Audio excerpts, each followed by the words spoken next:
Concrete dam of trapezoidal cross-section with one face vertical has a thickness of 0.8 at the top and 4.6 at the bottom.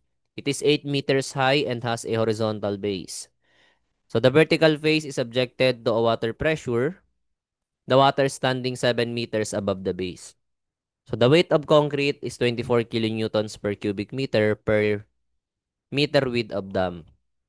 So evaluate number 19, the total hydrostatic force on the dam.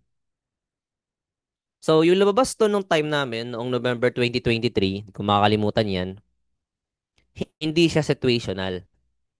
Paano hindi situational? Eto mismo, pero hindi siya naka-situation na ganyan. Parang ganito. Kunyari, number 2. A concrete dam, blah, blah, blah, blah, blah, blah. Evaluate the hydrostatic force. Akala ko isang tanong lang. Pag-scan ko, number 15. Uy, naulit ba? A concrete dam, blah, blah, blah, blah, blah, blah. Find the factor of safety against overturning. Di ba?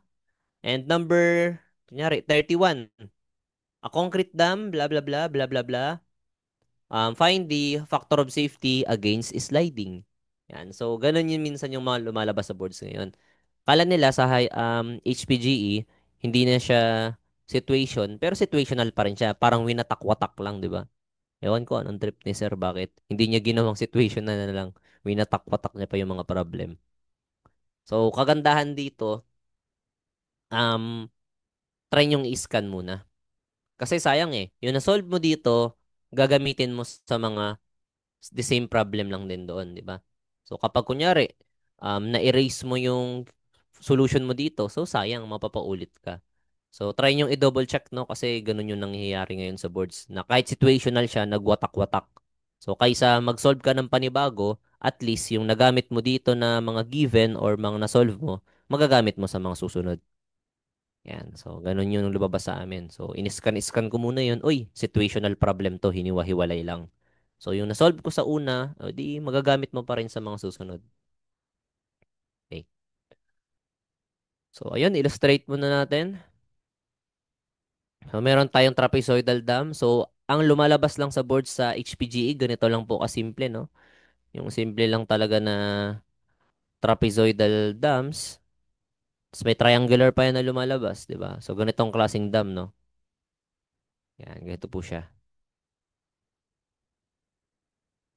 So, trapezoidal dam with one face vertical. Ito yon. Ang thickness daw sa taas is 0.8 meters.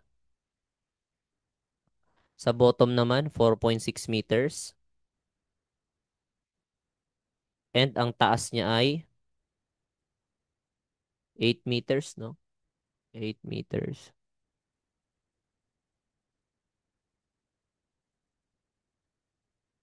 Yan. Tapos, the vertical face is subjected to water pressure. The water is standing 7 meters. So, kung 8 meters yan, andito banda yung tubig. Yan, nandito banda si tubig, di ba? Si tubig. So, 7 meters tong taas na to. So, first question dito kay number 19. So, the total hydrostatic force on the dam is ilan daw? So, hydrostatic force, ang alam nating formula, di ba, is gamma H bar A. Ayan. So, pwede nating solve. Para magamit si gamma H bar A, kailangan mo lang ditong mag-project ng um, vertical plane, di ba? Ayan, magpo-project ka ng ganyan. So, alam nyo na yan. Pero gawin nating solution dito sa problem na to using the pressure diagram. So, 'di ba? Magkakaroon tayo dito ng varying pressure. Since pataas ng pababa ng pababa, ganito yung magiging pressure natin. Yan, may triangular pressure tayo. 'Yon. Na kung saan ang pressure natin sa ilalim is gamma H. So, gamma H yung pressure natin. Then, ang ating resultant force is located dito banda. So, since triangle yan, ang centroid niya is 1/3 from the base, di ba? Ayun. So, isolve na lang natin si hydrostatic force using the pressure diagram. So, kunin lang natin yung area nito, di ba? Kukunin mo lang yung area ng triangle. So, area ng triangle, 1/2 base. Ano yung base natin? Ito, yung pressure na gamma H. So, gamma ng water times yung height na 7. 1/2 base. Anong height natin? Yung 7. Ba? Kaya, solving for this, ito yung ating hydrostatic force. Yan. So, 240.35 kilonewtons. That is letter B. Di ba? Letter B. Yan. Ito ang ating sagot. Okay po.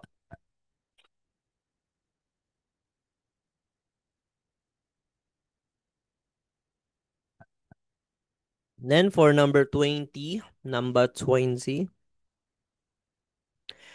factor of safety against overturning. Okay, anong formula natin for the factor of safety against overturning? Di ba that is the righting moment over the overturning moment. So, pinakaunang masosolve natin si overturning moment. Bakit po? Kasi meron na tayong hydrostatic force, di ba? So, sa pag-solve natin ng righting and overturning moment, di ba, magmo-moment lang tayo ng forces dito sa may toe. So, itong hydrostatic force, siya yung magkukos ng overturn. And yung self-weight ng ating dam, siya yung magpaparight. So, magkukos siya ng righting moment. So, dalawa lang yan, hahanapin natin. So, una, si overturning moment, ito po siya, no? Hydrostatic force na 240.35. Multiply lang natin sa moment arm. Ano yung moment arm niya? So if this is 7 meters and alam natin na from the base, 'di ba, ang centroid ng triangle is 1/3, no? 1/3. So 1/3 ng 7. Ito yung moment arm niya. 1/3 of 7. Yan. So ilan ito? Sige, store na lang natin sa A para di na tayo magsulat. Yan, store natin sa A. Kapag medyo malalaking number, masanay kayo na mag-store, 'di ba? Mag-store tayo. So answer times 1/3 times 7. Yan. So store natin na shift store A. So, na-store ko na kay A si overturning moment. Ngayon, para sa writing moment, paano natin i-compute? So, for the writing moment, di ba, hahanapin lang natin yung total weight nung dam. Hanapin mo yung total weight. Then, syempre, kailangan natin ng, ano niya, X bar, di ba? Kakailanganin natin ng X bar or yung distance niya dito. So, para masolve si X bar, since trapezoidal ito, magmo-mode 3-2 pa tayo. Di ba? Mode 3-2. So, dalawang way para masolve to. Either hanapin mo yung total weight, tapos hanapin mo yung X bar, or isa-isahin natin. So, ituro na lang natin is, isa-isahin natin. I-component na lang natin. So, paano siya i-component? Since trapezoid yan, binubuo ito ng triangle and ng rectangle. So, kung 4.6 ito, 0.8 yan. This is 0.8. And 4.6 minus 0.8, that is 3.8 meters. Tama. Yan. Lang may nag-chat. Ayun, may sinolve si Master, letter C daw. Sige, check natin. So, hinatin na natin, di ba? Triangle and rectangle. So, ibig sabihin, magkakaroon tayo ng dalawang weight. May weight 1 tayo dito. And weight 2. Andito banda si weight 2. Yan, di ba? So, this is weight 1 and this is weight 2. So, direct na natin, writing moment. So, first is weight 1, imo-moment natin sa toe. Ano yung weight 1 natin? So, gamma nung concrete na 24, di ba? Multiply mo lang sa volume. Ano po yung volume nito, nung part na yan? Ito. Di ba? This is 0.8 by 8 meters by 1 meter kasi per meter width. So, kahit di mo na isama yan kasi nga 1 meter lang naman per meter width. So, volume niya 0.8 by 8 meters then by 1 meter. So, kahit di mo na isulat yung 1 meter kasi 1 lang rin eh. Tsaka sinabi na rin eh. 24 kilonewton per cubic meter per meter width of dam. So, wag mo na i-multiply. Yan. So, this is the weight 1. Weight 1 pa lang yan. I-multiply mo ngayon sa moment arm niya. So, ano yung moment arm or layo ng centroid papuntang toe? Nasa gitna yan, di ba? Rectangle yan. So, that is 3.8 plus kalahati ni 0.8. Tama? So, 3.8 plus kalahati ni 0.8. Yan. So, meron na tayong moment due to the rectangular side. Then, for the triangular, ano yung weight 2 natin? So, ganun ulit, no? Unit weight times the volume. So, anong volume nito? Volume or area? Area ng triangle. So, 1/2 base times height, di ba? So, 1/2 base times height. Then, ano yung moment arm niya? So, from the toe, vertex ito. So, that is 2/3, di ba? 2/3 ang layo niya. So, 2/3 ng 3.8. So, 2/3 of 3.8. Yan. Kaya yung sagot nito, store na lang natin sa B. Okay? So, 24 times 0.8 times 8 times 3.8 plus 0.8 over 2. Then plus 24 times yung 1/2, 0.5 din yan, times 3.8 times 8 times 2 over 3 times 3.8. Ayan po. Store na lang natin sa B. Kaya ang ating factor of safety now against overturning is equal to si writing moment naka-store kay B, then si overturning moment naka-store kay A. So, ilan po ito? B over A. Ayun. 2.80, 'di ba? So, letter A. 2.80 or 2.798, 2.80. So, ito yung ating factor of safety against overturning. So, that is letter A. Okay po. So, tama. Tama ba? Ginawa natin. Diba?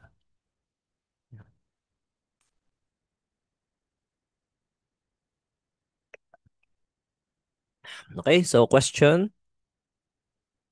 Goods yan, nasundan, no? So, writing moment, overturning moment. Then, 21. So, the factor of safety against sliding if the coefficient of friction is 0.4. So, ano ang formula natin for factor of safety against sliding? Diba that is mu Ry over Rx. Kasi itong mu Ry, ito rin yung mu N, yung friction, diba? Yun na rin siya. So, dito, sa base nung dam natin, may magre-react yan dito. No? Magkakaroon tayo dito ng Ry at magkakaroon ka dito ng Rx. Yan lang. So, this is Ry and this is Rx. So, kitang-kita naman, no? Walang ibang kinokontra si Rx kundi itong FH. Kaya our Rx is equal to yung 240.35, di ba? Yung ating hydrostatic force. Then, for the Ry, ano yung Ry natin? Ito, ang kinokontra lang naman yun, yung total weight nitong dam, yung bigat na yan, di ba? Pero sa pisad kasi ang lumabas dito, yung may trap, no? Ganito yung dam na lumabas nun sa pisad. So, lumabas nakaraan, lumabas din nung batch namin. So, predicted yung tanong na yan, eh. So, may tubig dito sa gilid. So, since may tubig ka sa gilid, may dagdag weight yan. So, may tulong siya sa sa writing moment, tapos may dagdag weight siya para sa RY. So, ingat kayo sa mga ganyan. Pero dito sa case natin sa hydraulics, medyo madali lang, no?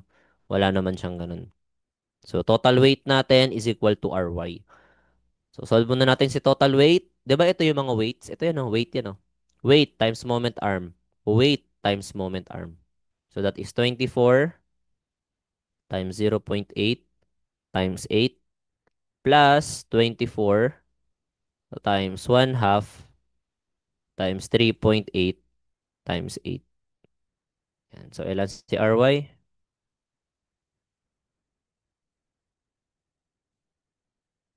0.8 times 8 plus 24 times 1 half times 3.8 times 0.8. Okay, so 190 point, tama ba to? Ba't parang ang liit? 1 half 3.8. Ah, maliit talaga siya. 190.08. Ba? Ah, ba? May mali ako na type. Plus. Ah, bakit 0.8? 8. Yan. Kaya taka ako. Ba't parang ang liit? So, 518.4. Okay, tama na yung decimal natin. 0.88, 24, 1 half. Okay. So, 518.4, no? So, 518.4 kilo newtons. So, ito na si RY. So, ayan, solving now for the factor of safety against sliding. So, mu natin na 0.4 times RY na 518.4 over RX na 240.35. Kaya, solving for this, our factor of safety is 0.4 times answer over 240.35. Ayan po. 0.86, which is letter A. 'Di ba? Letter A. Yun. Okay po, nasundan mga Damaster. Goods po. Yan, so tama Damaster Hana. 518.4.86. Yan, so in-expect ko na bumalik ulit to, no? Yung dams sa hydraulics. Yan. Kasi lalo na nung batch nila, sir, no? Nung time nila, Sir Estaniero, nung nag-take siya ng board exam, 'di ba wala pang choices 'yun. 5 items lang yung hydraulics nila. Tagpa 5 items lang. So show solution. So taon-taon daw talaga sa kanila may dams na lumalabas. So pinapamano-mano sa kanila 'to. 'Di ba? So madali lang naman. Kaya kaya naman, 'di ba?